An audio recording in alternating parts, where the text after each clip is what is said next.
இந்த குழந்தைய கையில வச்சிருந்தா மாமாவுக்கு எப்படியாவது பாசம் வரும், நம்ம கிட்ட வந்து ஒட்டுவாருன்னு நினைச்சா திரும்ப திரும்ப என்ன முயற்சி பண்ணாலும் அது நடக்க மாட்டேங்குதே. அது எப்படியாவது நடக்கணும். குழந்தை மேல பாசம் வந்தாதான் நாம அவரோட ஐக்கியமாக முடியும். என்ன பண்றது?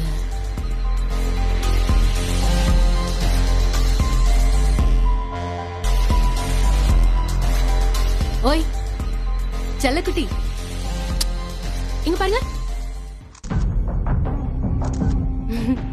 போட்டோல பார்த்தா ஏன் கண்ணே பற்றும் போல இருக்கு. உன் அம்மா கிட்ட இருந்து உன்னை பிரிச்சுட்டேன்னு தப்பா நினைக்காத. உனக்கு நானும் அம்மா தான். உன்னை வச்சுதான் உன் அப்பாவோட நான் சேர்ந்து வாழணும். அதுக்காக தான் உன்னை உன் அம்மா கிட்ட இருந்து நான் பிரிச்சேன். சரியா? கூடிய சீக்கிரமே நம்ம எல்லாரும் ஒன்னா சேர்ந்துடலாம். சரியா? அப்போ உன் அப்பாவும் சரி உன் அம்மாவும் சரி உன் பக்கத்திலேயே இருப்பாங்க. ஓகே?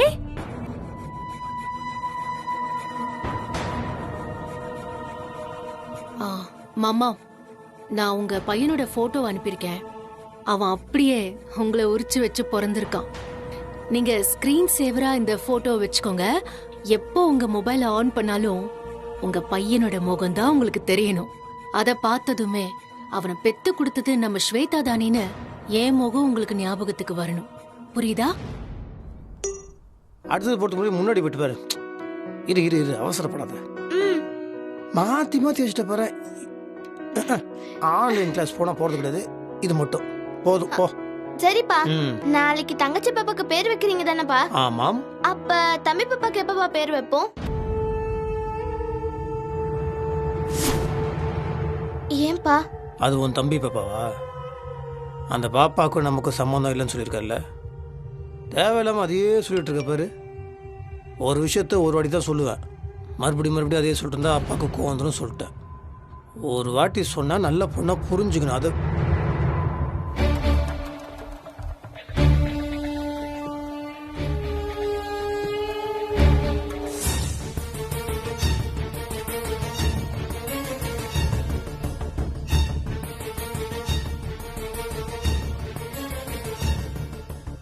மாமா, நான் உங்க பையனோட போட்டோ அனுப்பியிருக்கேன். அவன் அப்படியே உங்களை உரிச்சு வச்சு பிறந்திருக்கான். நீங்க ஸ்கிரீன் சேவரா இந்த போட்டோ வச்சுக்கோங்க. எப்போ உங்க மொபைல ஆன் பண்ணாலும் உங்க பையனோட முகம் தான் உங்களுக்கு தெரியணும். அத பார்த்ததுமே அவனை பெத்து கொடுத்தது நம்ம ஸ்வேதா தானின்னு என் முகம் உங்களுக்கு ஞாபகத்துக்கு வரணும். புரியுதா? அப்பா எங்கப்பா போறீங்க? நான் சொன்னேன்ல, சில பேருக்குலாம் ஒரு விஷயத்த ஒரு தடவை ஒழுங்கா சொன்னா புரியாது. சொல்ற விதத்துல சொன்னாதான் புரியும்.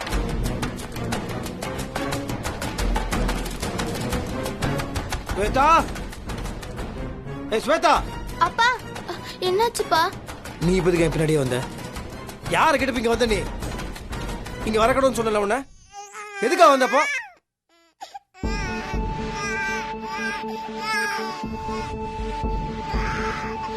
அப்பா பாப்பா அழுதுப்பா, பாத்துட்டே இருக்கீங்க. இரு இரு, நான் போய் தூக்குறேன்.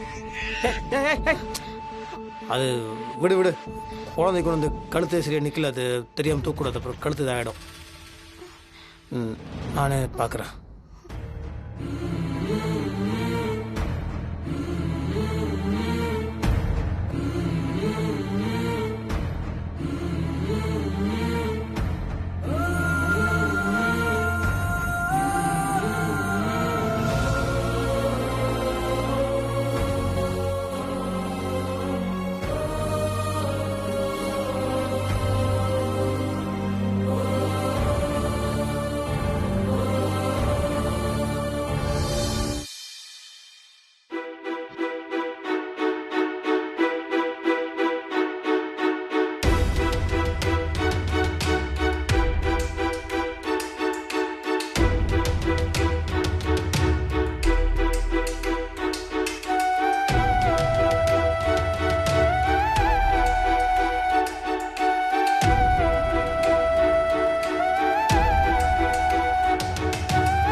பாத்தீங்களா மாமா? குழந்தை முழுக்க முழுக்க உங்க சாயல்னு சொன்னது கரெக்ட் தானே? மாமா, ஒரு விஷயம் கவனிச்சிங்களா? குழந்தை உங்க கைக்கு வந்த மறு நிமிஷமே அழுகையை நிறுத்திடுறான். ஆனா மறுபடியும் நீங்க பெட்ல போட்டா அழ ஆரம்பிச்சிடுறான். உங்க கைக்கு வந்ததும் மறுபடியும் அழுகையை நிறுத்திடுறான். இதுல இருந்து என்ன மாமா தெரியுது? ஒரு குழந்தை தன்னோட அப்பா கைக்கு வந்ததும் அழுகையை நிப்பாட்டுறது கண் கூட தெரியுது பாருங்களேன். உங்க கைப்பட்ட சுகத்துல அவன் ஒரே செகண்ட்ல தூங்கிட்டான் பாத்தீங்களா? தொப்புள் கொடி உறவுங்கிறது தாய்க்கு மட்டும் இல்ல மாமா, தகப்பனுக்கும் அதுல பங்கு இருக்கு. ஏன்னா அந்த குழந்தை வயித்துல உண்டான நாள்ல இருந்து யார் அம்மா யார் அப்பான்னு நல்லா உணர்ந்துதான் இந்த பூமிக்கு வந்திருக்கு. எத்தனை நாள் உங்க குரலை என் பக்கத்துல இருந்து கேட்டிருக்கும். அதனாலதான் பெத்த தகப்பனோட கைப்பட்டதும் அவன் அழுகையை நிப்பாட்டி தூங்கவும் ஆரம்பிச்சிட்டான்.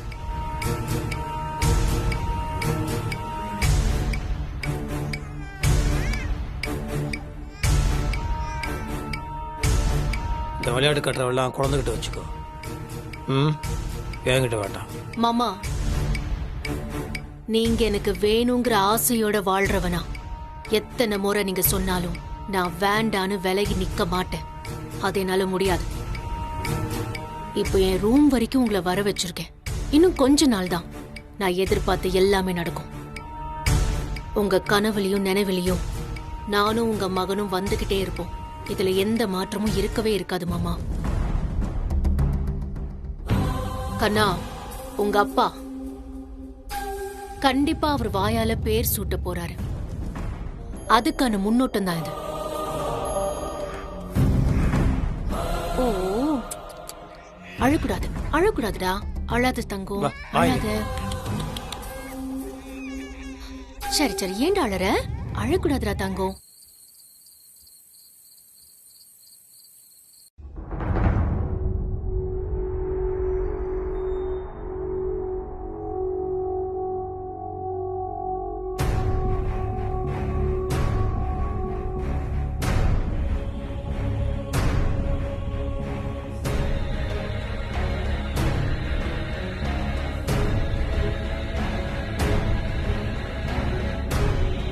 மாமா, நான் உங்க பையனோட போட்டோ அனுப்பியிருக்கேன்.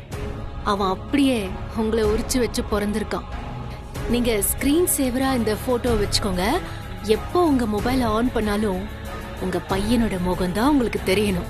அத பார்த்ததுமே அவனை பெத்து கொடுத்தது நம்ம ஸ்வேதா தானின்னு என் முகம் உங்களுக்கு ஞாபகத்துக்கு வரணும். புரியுதா?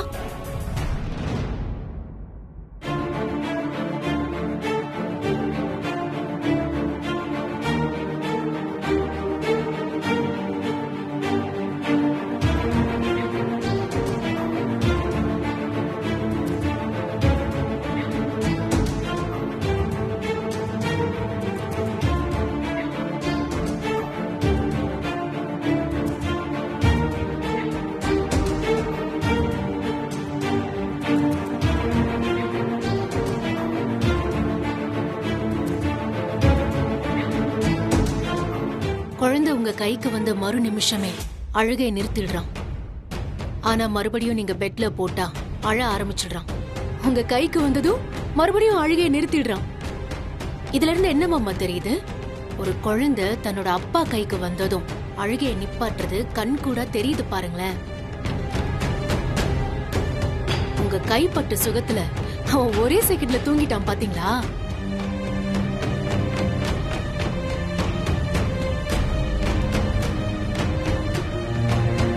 அப்பாக்கு இருக்கிற மாதிரியே குழந்தைக்கும் வலது மார்புல மச்சம் இருக்குனே.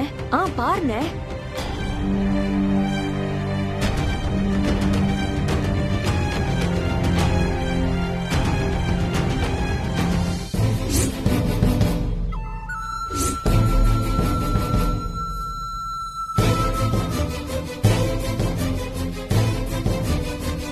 மாமா, அதான் உங்க அப்பா என் கனவுல வந்து, ஸ்வேதா, நான் உண்மையான மருமகளா நினைக்கிறது உன்னை மட்டும்தான். அதனால இந்த குடும்பத்தோட ஆண் வாரிசா உன் வயித்துல இருந்து நான் பொறுக்க போறேன். அது உனக்கு சம்மதமான என்கிட்ட கேட்டார்.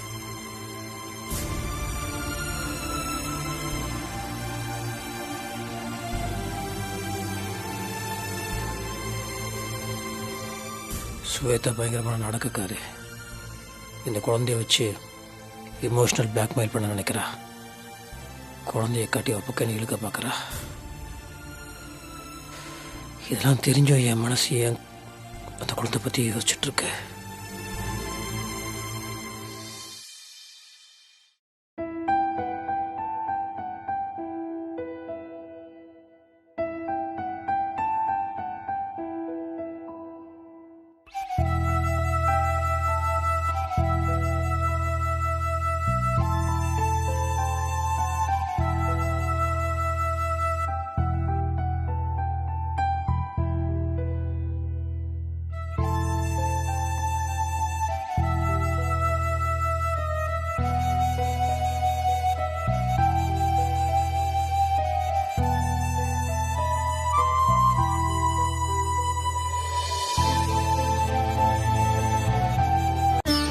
शुक्लां भरधरं विष्णुं शशिवर्णं चतुर्भुजं प्रसन्नवदनं ध्यायेत् सर्वविघ्नोपशान्तये यस्वत्रवक्त्रात्याः वार्षद्ध्या वर्षदं विघ्नं निघ्नन्ति सततं विश्वक्षेणं तमाश्रये ॐ एकदन्ताय विद्महे वक्रदन्ताय धीमहि धन्नो दन्ति प्रचोदयात् ओं विनायकाय नमः ओं विघ्नराजाय नमः ओं गौरीपुत्राय नमः ओं गणेश्वराय नमः ओं स्कन्दाग्रजाय नमः ओं अव्ययाय नमः ओं भूधाय नमः ओं दक्षाय नमः ओं अत्यक्षाय नमः विनायकाय नमः குழந்தைக்கு என்ன பேர் வைக்கலாம்னு முடிவு பண்ணிருக்கேள்?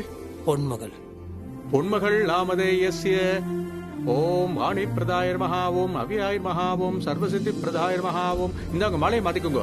ஓம் சர்வதனயாய நமஹ ஓம் சர்வரி பிரியாய நமஹ சதமானம் பவதி சதாயுத் புருஷத் சதேந்திரியே ஆயுட்சேவேந்திரியே பிரதிதிஷ்டதி दीर्घायुष्मान भव दीर्घ सुमंगली भव सर्वाभिष सिद्धिरस्तु சகல ஐஸ்வர்யாபிவிருத்திரஸ்து மனோரஞ்சிதாபல சித்திரஸ்து.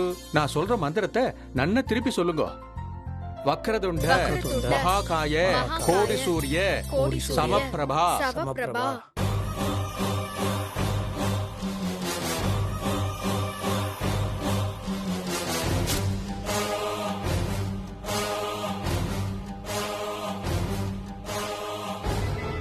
சாமி, ஒரே ஒரு நிமிஷம் பூஜை நிறுத்துங்களேன்.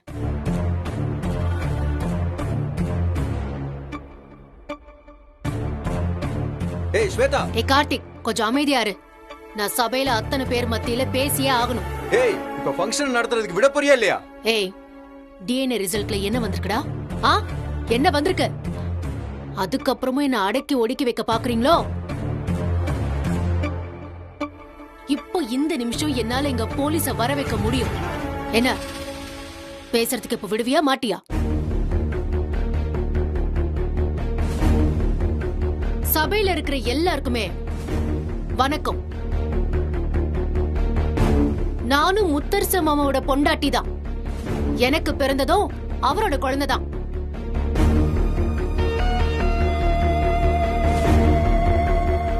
அப்படி இருக்கும்போது பேர் சூட்டு விழாவ வெண்ணிலாவுக்கு பிறந்த குழந்தைக்கு மட்டும் பண்ணா என்ன அர்த்தம்?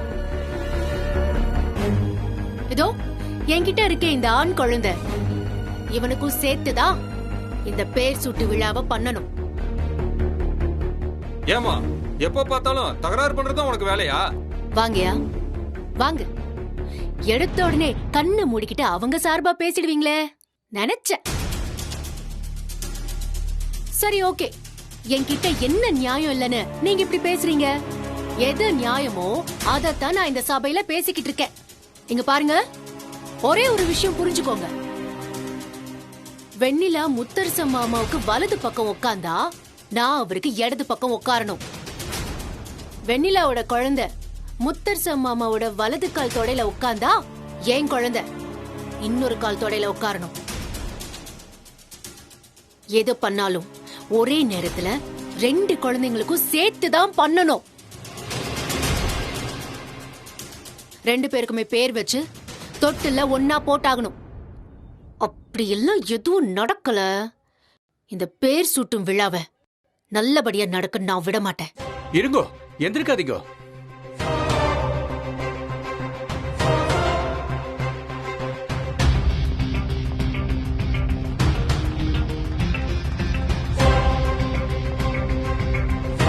ஆரம்பிச்சிட்டே உன் வேலையை. ஒரு நல்ல காரியம் நடக்கும்போது ஊரே ஒன்றா கூடி வந்திருக்கும் போது நாடகம் ஆடி மறுபடியும் பிரச்சனை பண்ணுறியா?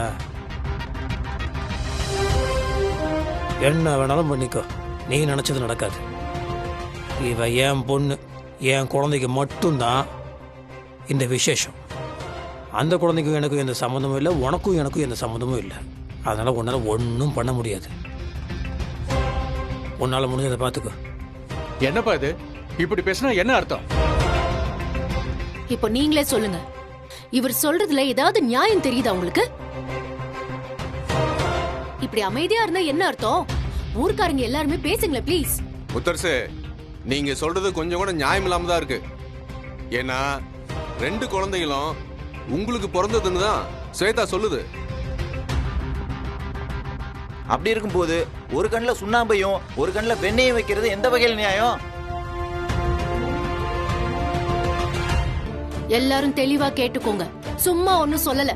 டிஎன்ஏ டெஸ்ட் எடுத்து அறிவியல் முறைப்படி இவர் தான் அப்பான்னு நிரூபிச்சு நான் சொல்றேன், புரியுதா? இந்த பாருங்க, அறிவியல் மூலியமா நீங்க நிரூபிச்சாலும் சரி, ஊரே ஒன்னா கூடி ஒரே விஷயத்த சொன்னாலும் சரி, உண்மை உண்மைதான். என்னால முடியாதுன்னா முடியாது தான். இப்படிலாம் சொன்னா எப்படிங்க? கொஞ்சம் நிதானமா யோசிச்சு நல்லபடியா நடந்துக்கங்க.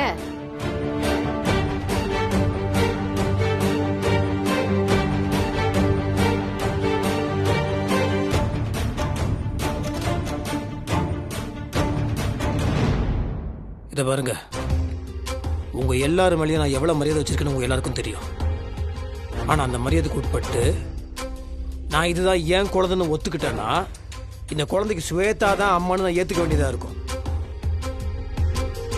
அப்படி அதை ஏத்துக்கிட்டா ஸ்வேதா தான் என் மனைவின்றது ஏத்துக்க வேண்டியதா இருக்கும். ஆனா அது உண்மையே இல்லையே.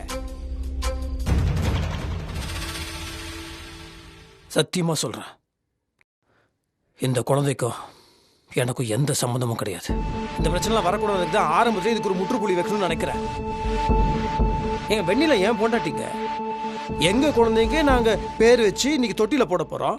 அதே விஷயத்தை அந்த குழந்தைக்கு நான் பண்ண மாட்டேன்னு சொல்றேன். என்னங்க தப்பு இருக்கு? தயவு செய்து புரிஞ்சுக்கோங்க.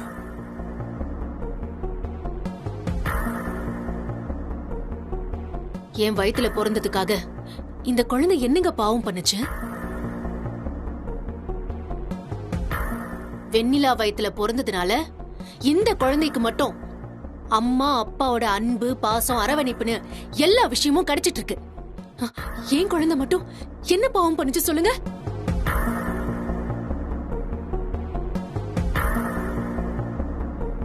யார் என்ன பேசினாலும் கடைசியில என் மாமா சொல்றதுதான் ஜெயிக்கும்னு எனக்கு நல்லாவே தெரியும். அதனால இனிமே அடங்கி போறதில்ல, அதிரடிதான்னு நான் முடிவு பண்ணிருக்கேன்.